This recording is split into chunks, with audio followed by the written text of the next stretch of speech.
जय हिंद साथियों, कैसे हैं आप सभी लोग। आशा करते हैं आप सभी लोग स्वस्थ होंगे, मस्त होंगे। आपके अपने परिवार जंगी एग्जाम पर मैं सचिन आपका स्वागत करता हूं।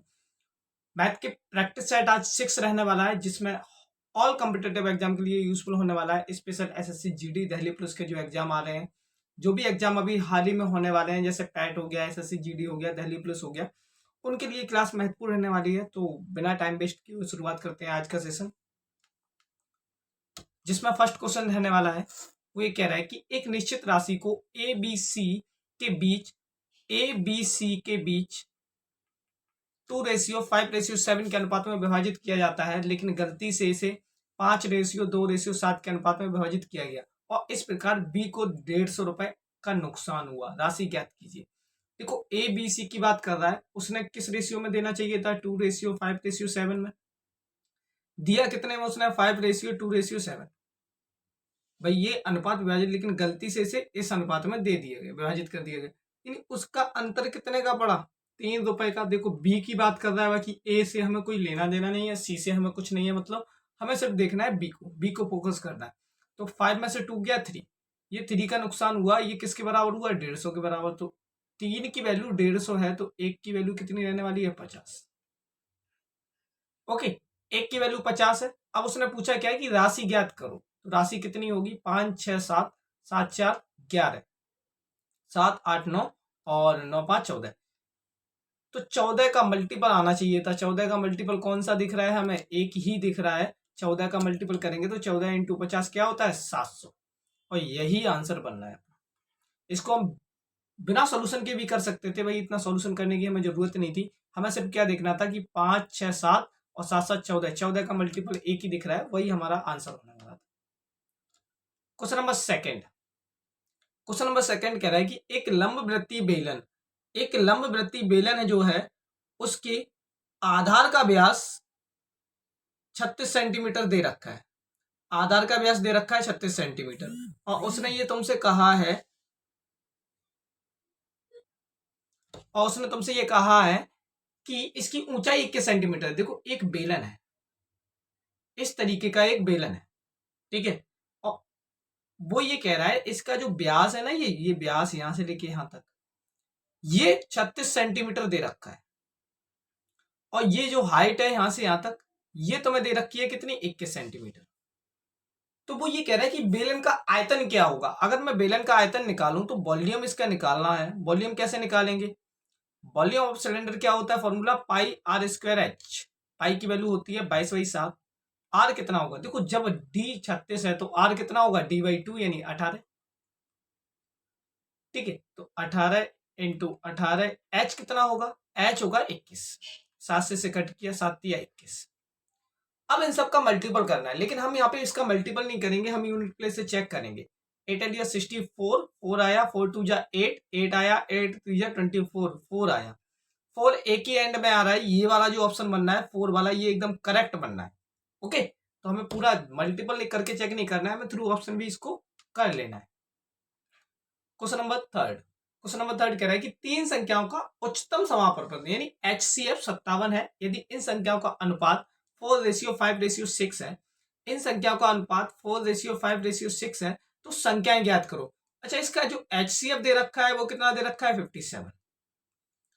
ओके, तो पहली चीज तो हम ये चेक कर सकते हैं, इन तीनों चारों ऑप्शन में जो भी तीनों चारों ऑप्शन 57 से कट हो रहे होंगे वो इसका आंसर है, पहली चीज। सेकंड चीज हमें ये देखना है, अगर ये 4 से, पहला वाला ऑप्शन हमें देखना है 4 से कट हो रहा है, तो वो नंबर भी 4 से, वो पूरा नंबर होना चाहिए, कंप्लीटली कट वो संख्या होनी चाहिए। अगर मैं 228 में देखूं तो ये भी है, 40 भी है, 32 भी है और 36 भी है, सारे ऑप्शन मैच हो रहे हैं। अब प्रॉब्लम आई कि हम करें क्या। तो HCF का मतलब क्या हो गया? HCF होता है कॉमन नंबर।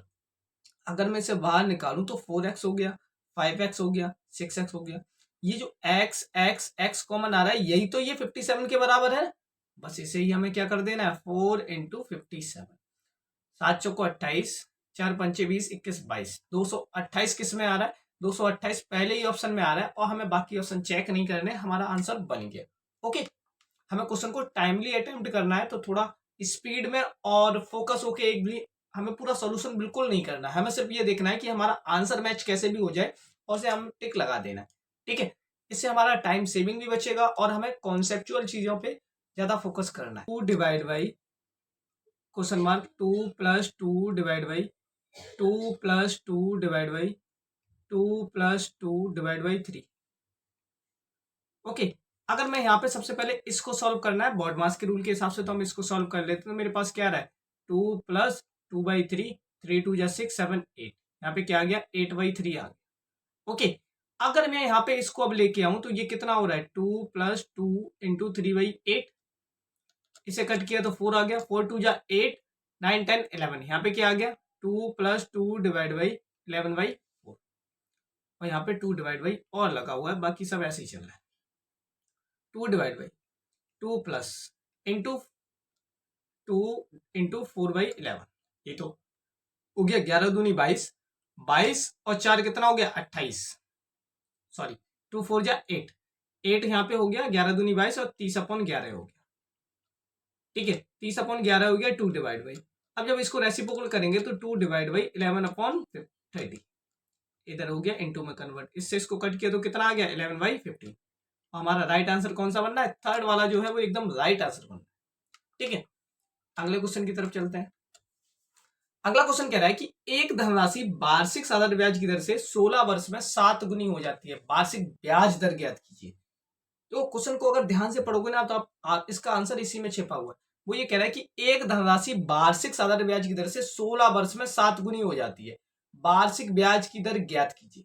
हमें क्या ज्ञात करना है, वार्षिक ब्याज की दर ज्ञात करनी है। तो अगर मैं यहाँ पे सिंपल सी बात देखूं तो हमें सिर्फ टाइम गिवन है, कितना गिवन है 16 ईयर। प्रिंसिपल अगर मैं सपोज करूं x तो अमाउंट हो जाता है 7x। ओके, अब हमें निकालना रेट है, तो यहां से SI कैसे निकालेंगे, तो SI हमारे पास आ जाएगा अमाउंट माइनस प्रिंसिपल, यानी हमारे पास आ गया 6x। SI का फॉर्मूला फिट कर देना है इसमें, SI इक्वल टू PRT/100। ठीक है, SI कितना आ गया तुम्हारे पास 6x equal to x into 16 into T/100। x से x कट गया, 4 से कट गया, 4 चौको 16, 4 पंचे 20 वो 25, इधर आ गया 25 इंटू 6/4, 2 दूनी 4, तो 6 25 75/2 आ गया, नहीं 37.5 आ गया, 37.5। ठीक है, यही तो आ गया आंसर। लेकिन क्या एक्चुअली में इतना करने की जरूरत थी हमें, नहीं। हमें करना क्या था, हमें सिर्फ जो हमारे पास ये आना ना 7 गुना दिया, इससे एक कम वैल्यू लेनी थी, तो हमारे पास 6 आ गया, और इसमें 100 का गुणा करो और इससे हमें डिवाइड करो, बस हमारा यही आंसर आ जाना। ओके, देख लो एक बार दोबारा से समझ लो, इतनी चीज हमें करने की कोई जरूरत आवश्यकता नहीं थी, हमने ये कॉन्सेप्ट समझा है सिर्फ।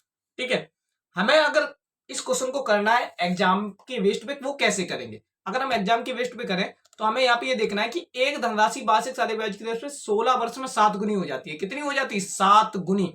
जस्ट इससे एक कम ले लेना है, जस्ट इससे एक कम, कितना होता है 6, उसमें 100 का मल्टीपल करना है और जितना टाइम दिया है उससे हमें डिवाइड कर देना है, फिर भी आंसर उतना ही आएगा। 4 चौको 16 और यहाँ पे आ गया 25, 2 दूनी 4, 2 तिया 6, 25 तिया 75/2, यानी 37.5। अंडरस्टूड।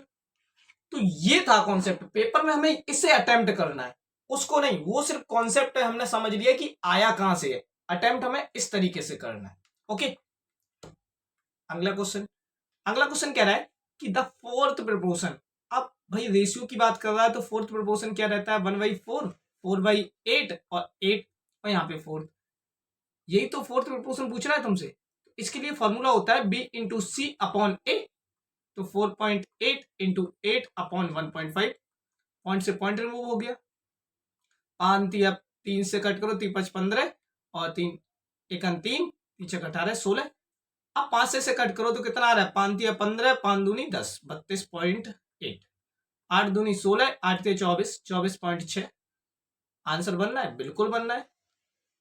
8 तिया 16 और 25.6 कितना आ गया 25.6, पहला वाला आंसर बनना है। ओके, अगले क्वेश्चन की तरफ चलते हैं। अगला क्वेश्चन कह रहा है कि 4 किताबें और 8 पेन, 4 किताबें 8 पेन 260 रुपए में खरीदे गए। 4 pen plus 4 books, 4 books plus 8 pen कितने में खरीदे गए 260 रुपए में, 260 रुपीज में खरीदे गए।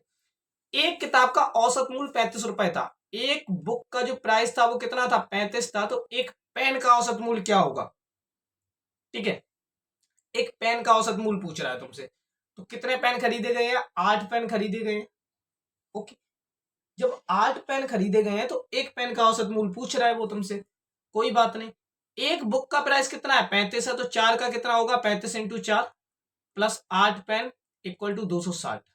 4 पंचे 20, 4 तिया 12, 13 14, 140 प्लस 8p इक्वल टू 260। इस 140 को इधर लेके आओ 8p के बराबर, तो मेरे पास कितना हो जाना है? माइनस 140 करोगे, 0 6 में से 4 गया 2, 2 में से 1 गया 1, p इक्वल टू कितना आ गया? 15। यानी एक पेन की जो औसत कीमत रही होगी वो कितनी रही होगी? 15। ओके, अगले क्वेश्चन की तरफ चलते हैं। अगर सेशन जरा सा भी अच्छा लग रहा है तो सेशन को लाइक करें और शेयर करें, और अपने परिवार जंगी एग्जाम को सब्सक्राइब जरूर कर लें और बेल आइकन को प्रेस कर लें, जिससे आपको हर वीडियो का नोटिफिकेशन मिलता रहे। और ये जो प्रैक्टिस वाली क्लास है ये पर डे शाम को आपको 9 बजे होती है, तो लाइव जुड़ना ना भूलें। और इंग्लिश की क्लास पर डे सुबह 11 बजे होती है, तो उसमें भी जुड़ना ना भूलें। अगर आपकी इंग्लिश का एकदम बिल्कुल बेसिक से चल रहा है क्लासेस, आपको करनी है तैयारी, तो वहां से कर सकते हैं। क्वेश्चन नंबर 8, क्वेश्चन नंबर 8 कह रहा है कि 7 आदमी 5 दिनों तक प्रतिदिन 8 घंटे काम करते हैं। 7 आदमी 5 दिनों तक प्रतिदिन 8 घंटे काम करते हैं, टोटल वर्क कितना हो गया कि नहीं हो गया? यदि यही कार इतना ही है, टोटल वर्क कितना ही है, 10 घंटे करके 7 दिन में कितने अगर व्यक्ति करे तो कितने दिन में होगा?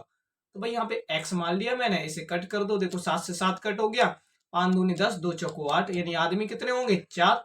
ऑप्शन एकदम करेक्ट सेकंड वाला बनना है। अगला क्वेश्चन देखते हैं। अगला क्वेश्चन कह रहा है तुमसे कि उस त्रिभुज का क्षेत्रफल ज्ञात कीजिए, उस त्रिभुज का क्षेत्रफल ज्ञात कीजिए जिसका आधार 7 सेंटीमीटर और संगत ऊंचाई 82 हो। ये एक त्रिभुज बना हुआ है। ओके, इस त्रिभुज की हमें क्या ज्ञात करनी है? क्षेत्रफल, एरिया फाइंड करना है। क्या फाइंड करना है? एरिया। इसका जो बेस है ना, आधार, ये वाला आधार, ये कितना दिया है? 7, और ये हाइट दी गई है कितनी? 82। अब अगर मैं इसकी बात करूं तो इसका फॉर्मूला होता है 1/2 b इंटू एच। इसका फॉर्मूला होता है 1/2 b इंटू एच। तो 1/2 बेस कितना है? 7 है, 82 ये हो गया। 7 से कट के तो कितना आ गया? 41, 7 1 7, 7 चौक 28, 7 284 आंसर बनना है। 7 1 7 287, सॉरी कितना बनना है? 287 इसका आंसर बनना है। अगला क्वेश्चन देखते हैं। अगला क्वेश्चन कह रहा है, ये क्वेश्चन एग्जाम का फेवरेट होता है, ये क्वेश्चन देना इसका इंपोर्टेंट रोल है कि आपको एलसीएम एंड एचसीएफ में कितना आपने स्टडी की हुई है। अगर ये क्वेश्चन कह रहा है कि 1/6, 5/27, 4/15 और 8/3, ये क्वेश्चन बहुत इजी है, बिल्कुल इजी है, फ्री के नंबर है। इसमें हमें करना क्या है कि 1 5 4 8 इसका एलसीएम बोल रहा है, तो हमें ऊपर वाले का एलसीएम निकाल लेना है, नीचे वाले का एचसीएफ। भाई जो चीज हमसे पूछ रहा है उसका हमें एलसीएम ऊपर वाले का, जो चीज हमसे पूछ रहा है वो हमें ऊपर वाले का निकालना है, जो नहीं पूछ रहा है उसका अपोजिट हमें नीचे वाले का निकालना है। तो 1 5 4 8 का अगर हम एलसीएम निकालें तो कितना होगा? हमारे पास होगा 8×40, कितना होगा? 40। अगर मैं नीचे का एचसीएफ निकालूं तो नीचे का एचसीएफ आ रहा है, सभी में कॉमन मेरे को 3 दिख रहा है, बस यही आंसर आ गया 40/3। तो हमें 1 सेकेंड भी नहीं लगेगा, हम इसका आंसर निकाल लेंगे। ओके, तो आज का सेशन कैसा लगा कमेंट सेक्शन में जरूर बताएं, और वीडियो को लाइक शेयर, अपने चैनल जंगी एग्जाम को सब्सक्राइब जरूर कर लें। जय हिंद, जय भारत, आपका दिन मंगलमय हो।